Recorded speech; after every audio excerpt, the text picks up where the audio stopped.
আমি তো আর পীর নই যে আপনাকে ফুঁক দিয়ে জান্নাতে পাঠিয়ে দেব, এমন কোন পথ তো আমাদের কাছে নেই।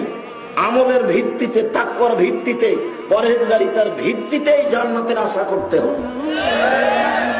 যদি তাই হয় তাহলে জীবনের সবচেয়ে জরুরি ব্যতিক্রম কাজ হচ্ছে 5 ওয়াক্ত সালাত। আল্লাহে আল্লাহর কসম, আল্লাহে আল্লাহর কসম, আল্লাহে আল্লাহর কসম, মানুষের জীবনে সালাতের চেয়ে আর কোন জরুরি কাজ আছে তা কোরআন হাদিস প্রমাণ করে না। মানুষের জীবনে যেটা দ্বিতীয় জরুরি কাজ সেটা হলো একটু হালাল রুজি। মানুষের জীবনে যেটা তৃতীয় জরুরি কাজ সেটা হলো কোরআন মাজিদ তেলাওয়াত করা।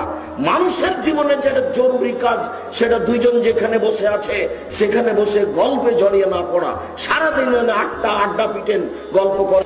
পঞ্চম জরুরি কাজ যে স্ত্রীর উপরে, ছেলে মেয়ের উপরে কঠোর হতে হবে।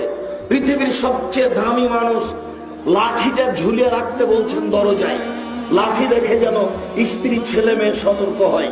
পৃথিবীর সবচেয়ে ভদ্র সম্মানী মানুষ বলছেন লাঠি দিয়ে স্ত্রীকে ঠিক করো। পৃথিবীর সবচেয়ে ভদ্র সম্মানী মানুষ বলছেন ছেলেকে পিটিয়ে সালাত আদায় করো। পৃথিবীর সবচেয়ে ভদ্র সম্মানী মানুষ মোহাম্মদ